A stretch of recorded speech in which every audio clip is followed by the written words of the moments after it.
हाय, आपके साथ मैं हूँ Surabhi Sharma. India TV YouTube channel subscribe करिए, बेल आइकन दबाएं। आज बंगाल में सियासत का सुपर सोमवार। मुख्यमंत्री ममता बनर्जी और केंद्रीय गृह मंत्री अमित शाह की सियासी टक्कर। थोड़ी देर में झारग्राम में गृह मंत्री अमित शाह की रैली। झारग्राम के बाद रानीगंज में भी रैली करेंगे अमित शाह। शाम में गुवाहाटी में टाउन हॉल के कार्यक्रम में होंगे शामिल। अमित शाह ने रविवार को पश्चिम बंगाल के खड़गपुर में किया रोड शो। 200 से ज्यादा सीट जीतने का दावा किया। अमित शाह ने कहा कि बंगाल को सोनार बांग्ला बनाएंगे, बीजेपी ही लाएगी असल में परिवर्तन। कांग्रेस नेता शक्ति गोहिल ने पीएम मोदी और शाह पर किया हमला। कहा बीजेपी के पास अपना चेहरा नहीं, धनबल से कांग्रेस और टीएमसी के नेताओं को तोड़ रही है। शक्ति सिंह गोहिल ने बीजेपी पर कसा तंज। कहा सोना नहीं मिला तो कचरे के सहारे बीजेपी। टीएमसी सांसद शिशिर अधिकारी का बड़ा बयान। कहा अगर बुलाया गया तो पीएम की पब्लिक रैली में लेंगे हिस्सा। 20 मार्च को है पीएम मोदी की कांची में रैली। शुभेंदु अधिकारी के पिता हैं शिशिर अधिकारी। पश्चिम बंगाल के सीएम ममता बनर्जी आज फिर चुनावी जंग में उतरेंगी। पुरुलिया में करेंगी रैली को संबोधित। चोट लगने के बाद ममता की पहली जनसभा। ममता बनर्जी 16 मार्च को बांकुरा और 17 मार्च को झारग्राम में करेंगी रैली को करेंगी संबोधित। रविवार को चोट लगने के बाद पहली बार प्रचार के लिए कोलकाता की सड़कों पर उतरी ममता बनर्जी। रोड शो के दौरान व्हील चेयर के ऊपर नजर आई। विरोधियों को ममता के ललकार। बोली याद रखिए जख्मी शेर होता है ज्यादा खतरनाक। व्हील चेयर पर पूरे बंगाल का दौरा करने का ऐलान किया। तृणमूल कांग्रेस के नंदीग्राम दिवस मनाने पर शुभेंदु अधिकारी का हमला। टीएमसी को बताया अवसरवादी।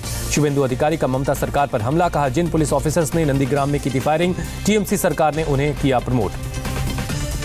मिदनापुर में केंद्रीय मंत्री स्मृति ईरानी ने ममता सरकार पर किया अटैक। बोली बंगाल के लोगों ने लिया फैसला, टीएमसी भगाओ, बीजेपी लाओ, बंगाल बचाओ। स्मृति ईरानी ने ममता बनर्जी पर जमकर हमला बोला। कहा दीदी ने गरीबों महिलाओं के सम्मान के साथ खेल किया। यशवंत सिन्हा बने तृणमूल कांग्रेस के उपाध्यक्ष। राष्ट्रीय कार्य समिति के सदस्य भी बने। हाल ही में टीएमसी के सदस्य बने हैं। ममता को चोट के मामले में चुनाव आयोग की कार्रवाई। विवेक सहाय को सिक्योरिटी डायरेक्टर पद से सस्पेंड किया गया।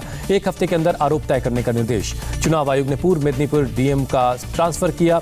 स्मिता पांडे को नया डीएम बनाया गया। चुनाव आयोग ने पूर्व मिदनापुर के एसपी प्रवाणी प्रकाश को भी सस्पेंड किया। सुनील यादव को दी गई जिम्मेदारी।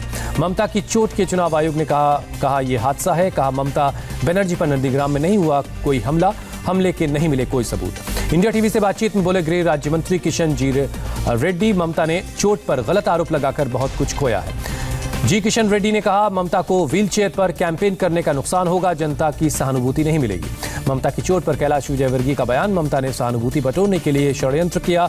टीएमसी की ओर से बड़ी साजिश की गई। बंगाल में तीसरे चरण चुनाव के लिए बीजेपी ने उतारे 27 उम्मीदवार। 4 मौजूदा सांसदों को टिकट दिया।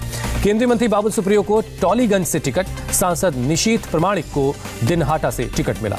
अलीपुरद्वार से अर्थशास्त्री अशोक लहरी को टिकट मिला। राज्यसभा सांसद स्वप्न दासगुप्ता को तारकेश्वर से मिला टिकट। एक्ट्रेस पायल सरकार को बेहाला ईस्ट से बीजेपी का टिकट मिला। अभिनेत्री तनुश्री चक्रवर्ती हावड़ा श्यामपुर से लड़ेंगी चुनाव।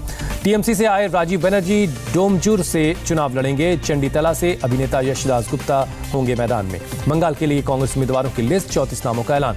अब्बास सिद्दीकी की आईएसएफ ने बंगाल की 20 सीटों के लिए अपने उम्मीदवारों के नामों का ऐलान किया। पार्टी अध्यक्ष सिमुल सोरेन हुगली के हरिपाल से चुनाव लड़ेंगे। बंगाल के नॉर्थ 24 परगना में बीजेपी कार्यकर्ता के घर हमला। कार्यकर्ता और उसकी पत्नी की साथ हुई मारपीट। टीएमसी के कार्यकर्ताओं पर आरोप। पश्चिम बंगाल के मुर्शिदाबाद में 16 बम बरामद। पुलिस के बम स्क्वाड ने डिफ्यूज किया। असम में आज बीजेपी अध्यक्ष जेपी नड्डा की 2 रैलियां। लखीमपुर और सोनितपुर में चुनावी सभा को संबोधित करेंगे। बीजेपी के असम के चुनाव प्रचार में झोंकी ताकत। मध्य प्रदेश के सीएम शिवराज सिंह चौहान की आज 3 चुनावी सभाएं। रविवार को असम के नाजिरा की रैली में अमित शाह का राहुल पर हमला। कहा राहुल के कंधे पर बदरुद्दीन अजमल बैठे हैं। जहां अजमल वहां घुसपैठ नहीं रुकेगी। असम के डेर गांव की सभा में बोले राजनाथ सिंह तरुण गोगोई 15 साल सीएम रहे लेकिन कभी एआईयूडीएफ से हाथ नहीं मिलाया। असम के गोहपुर में राजनाथ सिंह ने भरी हुंकार। कहा बीजेपी के सत्ता में आने से पहले नॉर्थ ईस्ट के साथ होता था भेदभाव। राजनाथ सिंह ने कहा पहले की सरकारें प्रसिद्ध गायक भूपेन हजारिका की कर रही थी अनदेखी। मोदी सरकार ने भारत रत्न दिया।